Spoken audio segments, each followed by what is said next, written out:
কোরআনুল কারীমের মধ্যে পাহাড় সম্পর্কে বলা হয়েছে ওয়াল জিবাল আওতাদা, পাহাড়কে আল্লাহ পেরেক হিসাবে গেড়ে দিয়েছেন। পেরেকের উপরে সামান্য একটু বের হয়ে থাকে আর সম্পূর্ণটাই কাঠের মধ্যে ঢুকে যায়। জমিনের উপরে যে পাহাড়কে আমরা দেখতে পাই মোটামুটি এটা উপরের অংশটুকু আমরা দেখতে পাই। আল্লাহ পাক রব্বুল আলামিন অন্য আয়াতে এবং হাদিসের মধ্যে আল্লাহ পাক রব্বুল আলামিন এবং রাসূল সাল্লাল্লাহু আলাইহি ওয়াসাল্লাম উল্লেখ করেছেন যে এই জমিনকে স্থির রাখার জন্য 7 টেকটনিক প্লেট, 7টি এরকম অংশ রয়েছে যে একটা অংশ আর একটা অংশের সঙ্গে ধাক্কা লাগলে সেখান থেকে পাহাড় সৃষ্টি হয় এবং ভূমিকম্প হয়।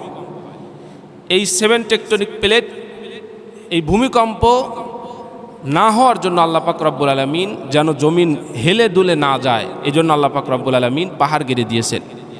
বর্তমান এই আধুনিক যুগে, বিজ্ঞানের যুগে, টেকনোলজির যুগে কোরআন সকল চ্যালেঞ্জ মোকাবেলা করতে পারবে কি না? আল্লাহ নবী সাল্লাল্লাহু আলাইহি ওয়াসাল্লামের উপরে যখন কোরআনুল কারীম নাজিল হয় তখন আরবের বড় বড় সাহিত্যিক ছিল, বড় বড় কবি ছিল। সেই কবি এবং সাহিত্যিকদের চ্যালেঞ্জ করে আল্লাহ পাক রব্বুল আলামিন বলেছেন সর্বশেষ চ্যালেঞ্জ, ওয়া ইন কুনতুম ফি রাইবিম মিম্মা নাযালনা আলা আবদিনা ফাতু বিসূরা, যদি তোমাদের এই কোরআনের ব্যাপারে সন্দেহ থাকে তাহলে সবচেয়ে ছোট্ট সূরা কাউসারের মতো একটি সূরা বানিয়ে দেখাও। তৎকালীন যুগের কেউ এটা মোকাবেলা করতে পারেনি।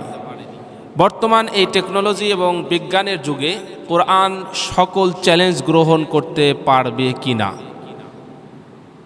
কোরআনুল কারীমের মধ্যে প্রত্যক্ষ পরোক্ষভাবে হাজারেরও বেশি বিজ্ঞানের আয়াত রয়েছে। আল্লাহ পাক রব্বুল আলামিন এই কোরআন সম্পর্কে বলেছেন ওয়াল কোরআনিল হাকিম, বিজ্ঞানময় কোরআনের কসম। কোরআনের মধ্যে আল্লাহ পাক রব্বুল আলামিন বিজ্ঞান রেখেছেন। তবে হ্যাঁ, এখানে সাহিত্য রয়েছে, তার মানে এই নয় সাহিত্যের কিতাব। ইতিহাস রয়েছে, যে ইতিহাসগুলো আমরা জানতাম না এমন ইতিহাস রয়েছে, সুতরাং এটা ইতিহাসের কিতাব নয়। দর্শন রয়েছে। এইভাবে করে কোরআনুল কারীমের মধ্যে আল্লাহ পাক রব্বুল আলামিন সকল বিষয় সন্নিবেশিত করে দিয়েছেন। তিবিয়ানাল লিকুল্লি শাই, প্রত্যেক বিষয়ের সার নির্যাস কোরআনুল কারীমের মধ্যে আল্লাহ পাক রব্বুল আলামিন বলে দিয়েছেন। মা ফাররাতনা ফিল কিতাবি মিন শাই, এই কিতাবের মধ্যে এমন কোনো বিষয় নেই যা লিপিবদ্ধ করা হয়নি। ওমা মিন গায়বাতিন ফিস সামাই ওয়াল আরদি ইল্লা ফি কিতাবিম মুবিন, আসমান জমিনে এমন কোনো বিষয় নেই, এমন কোনো গোপনীয় বিষয় নেই যেই বিষয় কোরআনুল কারীমের মধ্যে আল্লাহ পাক রব্বুল আলামিন লিপিবদ্ধ করেননি। সুতরাং এই কোরআনের মধ্যে বিজ্ঞান রয়েছে।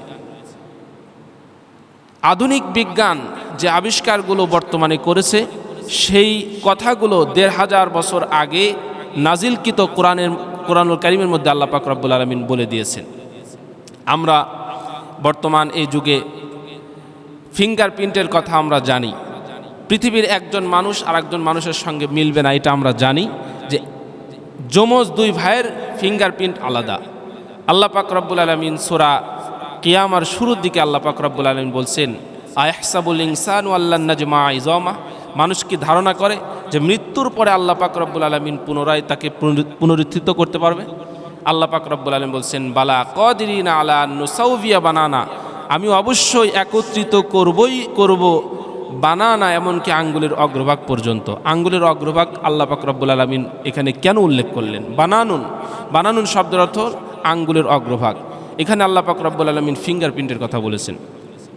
এরপরে আমরা জানি বিগ ব্যাং, বিশাল এক বিস্ফোরণের মাধ্যমে এই পৃথিবী সৃষ্টি হয়েছে।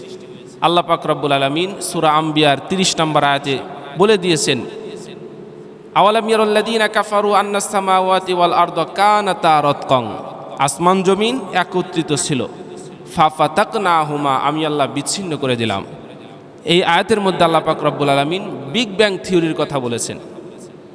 বিজ্ঞানী আপনারা জানেন গ্যালিলিও আপেল পড়তে দেখে সে আবিষ্কার করলো যে আপেলটা উপরে না গিয়ে কেন নিচে পড়লো। মধ্যাকর্ষণ শক্তি, আসমান এবং জমিনের মাঝখানে বায়ুমণ্ডলে যেখানে মধ্যাকর্ষণ শক্তি নেই, বিশেষ করে এই যে আমরা স্যাটেলাইট দেখি, স্যাটেলাইট স্টেশন আছে, সেই স্যাটেলাইট স্টেশনে সেখানে মাধ্যাকর্ষণ শক্তি কাজ করে না, মানুষের জীবনযাপন সেখানে দুর্বিষহ হয়ে পড়ে। অথচ আল্লাহ পাক রব্বুল আলামিন মাধ্যাকর্ষণ শক্তি দিয়েছেন, দেওয়ার পর আল্লাহ পাক রব্বুল আলামিন বলছেন, ইন্নাল্লাহা ইউমসিকুস সামাওয়াতি ওয়াল আরদা আন তাজুলা ওয়ালা ইন যালাতা ইন আমসাকাহুমা মিন আহাদিম মিন বাদি। আল্লাহ পাক রব্বুল আলামিন মাধ্যাকর্ষণ শক্তি সৃষ্টি করেছেন, যদি মাধ্যাকর্ষণ শক্তি না দিতেন, ওয়ালা ইন যালাতা, যদি আপেল উপরে নিচে না গিয়ে উপরের দিকে চলে যেত, তাহলে আমাদের জীবন দুর্বিষহ হয়ে যেত। এই মাধ্যাকর্ষণ শক্তির কথা আল্লাহ পাক রব্বুল আলামিন সূরা ফাতিরের 41 নম্বর আয়াতে আল্লাহ পাক রব্বুল আলামিন বলেছেন। অন্যান্য জায়গায়ও ইঙ্গিত দিয়েছেন, তবে এখানে স্পষ্টভাবে আল্লাহ পাক রব্বুল আলামিন মাধ্যাকর্ষণ শক্তি সম্পর্কে বলেছেন। এরপরে কোরআনুল কারীমের মধ্যে পাহাড় সম্পর্কে বলা হয়েছে, ওয়াল জিবাল আওতাদা, পাহাড়কে আল্লাহ পেরেক হিসাবে গেড়ে দিয়েছেন। পেরেকের উপরে সামান্য একটু বের হয়ে থাকে, আর সম্পূর্ণটাই কাঠের মধ্যে ঢুকে যায়। জমিনের উপরে যে পাহাড়কে আমরা দেখতে পাই, মোটামুটি এটা উপরের অংশটুকু আমরা দেখতে পাই। আল্লাহ পাক রব্বুল আলামিন অন্য আয়াতে এবং হাদিসের মধ্যে আল্লাহ পাক রব্বুল আলামিন এবং রাসূল সাল্লাল্লাহু আলাইহি ওয়াসাল্লাম উল্লেখ করেছেন যে এই জমিনকে স্থির রাখার জন্য 7 টেকটনিক প্লেট, 7টি এরকম অংশ রয়েছে, যে একটা অংশ আর একটা অংশের সঙ্গে ধাক্কা লাগলে সেখান থেকে পাহাড় সৃষ্টি হয় এবং ভূমিকম্প হয়। এই 7 টেকটনিক প্লেট, এই ভূমিকম্প না হওয়ার জন্য আল্লাহ পাক রব্বুল আলামিন যেন জমিন হেলে দুলে না যায়, এই জন্য আল্লাহ পাক রব্বুল আলামিন পাহাড় গেড়ে দিয়েছেন। জমিনের ব্যাপারে আল্লাহ পাক রব্বুল আলামিন বলেছেন যে এই জমিন হলো বিছানা, ফিরাশা। জমিনকে আল্লাহ পাক ফিরাশান বলেছেন, একটা চাদরের মতো। যেভাবে আমরা গাড়িতে উঠলে দেখতে পাই, গাড়ির উপরে চলাফেরার জন্য প্লাস্টিকের একটা উপরে একটা পৈলেপ দেওয়া হয়, যার উপর দিয়ে যাতে আমরা স্বাভাবিকভাবে চলাফেরা করতে পারি। আল্লাহ পাক রব্বুল আলামিন এইটা কেন বললেন? এখন আমরা বুঝতে পারি যে এই জমিনের ভূগর্ভে যতগুলো পদার্থ রয়েছে, মাটির অংশ হলো মাত্র 20%। এই মাটি আপনি খোঁড়েন, মাটির নিচে আগুন, পাথর। এরপরে আমরা মহাসমুদ্রে দেখতে পাই, এই মহাসমুদ্রের নিচে কিন্তু মাটি নয়, বরং এই মহাসমুদ্রের নিচে হলো আগুন। এই আগুনের গলাগুলো মাঝে মধ্যে বের হয়ে আসে। বিভিন্ন পাহাড় থেকে গড়ে গড়ে আমরা দেখতে পাই আগুনের গলা বের হয়ে আসতে, সেটা পাহাড় ভেদ করে, পাথর ভেদ করে এরকমভাবে বের হয়ে চলে আসে। তো এই জমিনকে আল্লাহ পাক রব্বুল আলামিন ফিরাশান বলেছেন, অর্থাৎ চলাফেরার জন্য সামান্য একটু মাটি বিছিয়ে দিয়েছেন। আল্লাহ পাক রব্বুল আলামিন আমাদেরকে এভাবে সতর্ক করেছেন।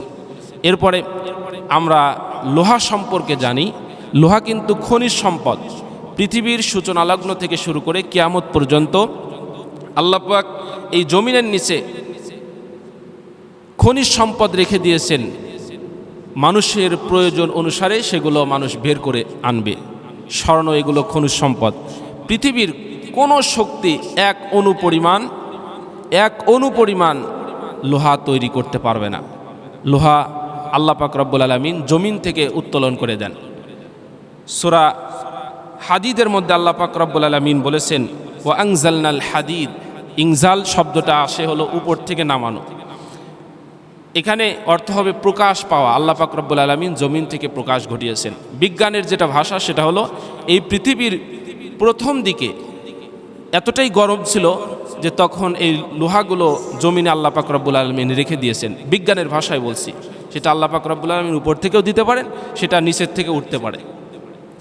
ফিহি বাসুং শাদীদ। পৃথিবীর সকল শক্তিশালী জিনিসের মধ্যে লোহার অস্তিত্ব রয়েছে। এই লোহা সংশোধন করে সেগুলো সাপ্লাই করা হয়। মূলত লোহাটা জমিন থেকে উত্তোলন করা হয়। এরপরে পানি চক্র সম্পর্কে, প্রজনন চক্র সম্পর্কে আল্লাহ পাক রব্বুল আলামিন বলেছেন। এভাবে করে বিভিন্ন বিষয়ে প্রায় 1000-এরও বেশি আয়াত রয়েছে, যে আয়াতগুলো আল্লাহ পাক রব্বুল আলামিন বিজ্ঞান বিষয়ে বলে দিয়েছেন। আমরা অণু আবিষ্কার করার পরে ভেবেছিলাম যে অণুর চেয়ে মনে হয় আর ছোট কিছু নেই।